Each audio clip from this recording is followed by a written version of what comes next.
Great, we will start here The Present Age by William Hudson in the book of English Literature, a history of English literature. Like we started from here. The present is 1930 to 1955. Okay.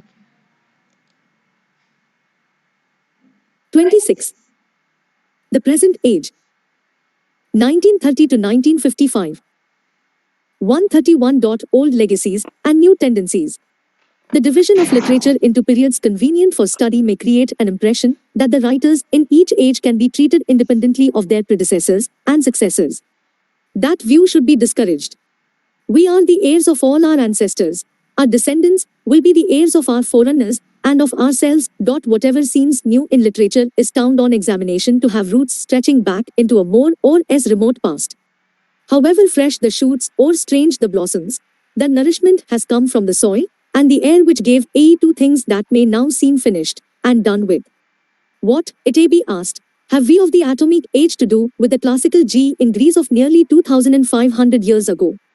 Or even with the Victorian G in England of only 100 years ago? Answers can be found in the literature of our own time, for the apparently most writers advanced in the present age have been deeply indebted to both those periods, as well as to periods in between. James Joyce's Ulysses, in E.M. the most revolutionary novel of the 20th century, 1. Designed upon the plan of Homer's Odyssey, T.S. Eliot's poetry, as her notes to the Waste Land show, draws from many past English and foreign sources, while no influence is stronger in the work. 288 William Henry Hudson. Of Eliot's younger contemporaries than that of the one Victor Otway and Poe Gerard Manley Hopkins. Indeed, without Hopkins, who was almost entirely unknown during his own lifetime, present day be very different from what it one is. But, of course, no so etry would depends wholly or even mainly on the past. Present Exney write it. His personal life, and in the wider social and political eye of the world he lives in, is no less important, and it influences HICM work deeply if the times are troubled. When Thomas Hardy died in 1928, the world appeared to age recovering from the consequences of the First World War, though the recovery had been slow and painful, and long-sighted people were still uneasy about the Uduk. The League of Nations had filed to bring about the state of international harmony hoped for by its in B. founders, and poverty and social unrest persisted in many places then. As the 1930s approached, a worldwide financial crisis struck both rich and poor, threatening ruin to whole nations as well as bringing misery and want to unnumbered families and individual persons. In Britain and elsewhere, millions of unemployed created a grave social problem, and hitherto flourishing industrial regions became distressed areas. An account of the state of the country at that time can be found in J.B. Priestley's An English Journey, 1954. In Germany, the burden of unemployment created the condition that Hitler exploited as a stepping stone to autocratic power. He used to rearm the nation and thus re-employ the multitudes workless in feverish preparations for military supremacy. One Godet war, overthrown in 1918, was mounting his throne again, not only in Germany but also in Japan, whose militarists made war in Italy, where Mussolini dreamt of a modern Roman Empire and prepared for conquest in Abyssinia and Libya, and in Spain where a civil war raged with terrifying savagery.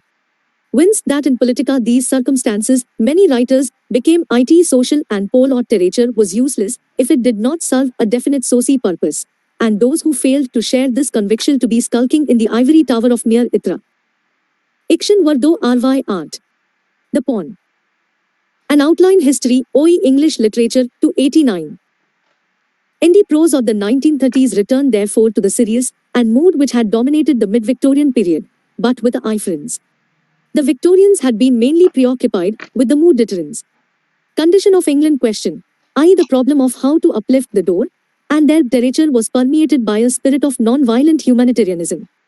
The writings of the 1930s, however, were as much preoccupied with the condition of the whole world, for air travel had made the world appear as small a place as Britain a century before, and humanitarian hopefulness had been displaced by partisan propaganda which, by implication, if not explicitly, offered some particular political doctrine as a means to world salvation. The case for literature with a purpose is obvious, the case against it is less so.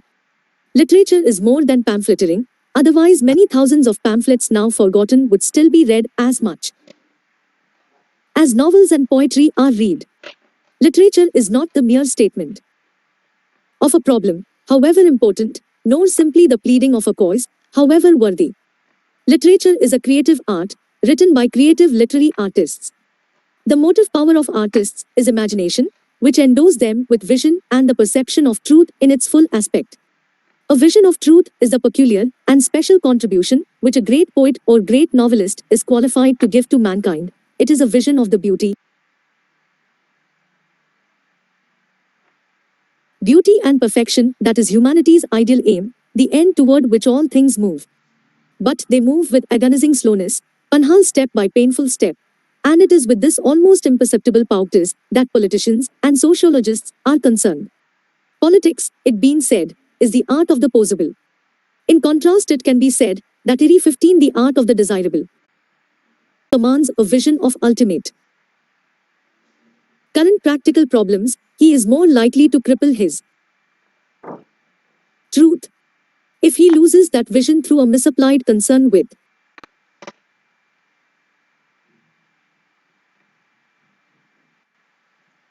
sacrifices his birthright and betrays his mission, he becomes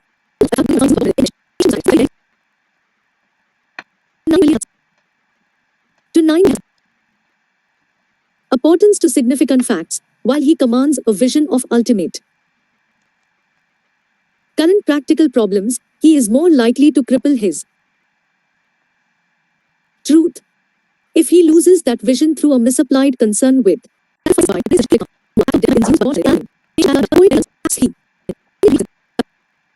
with poets have come when they have been unjustly possessed by a convict. Literature is unworthy if it has not well on certain belief. When sifted by austerity, will have viewed in proportion to the degree in which they ought beyond the best of their own. So let's start 1-3, the present age, the last chapter of William Henry Henderson.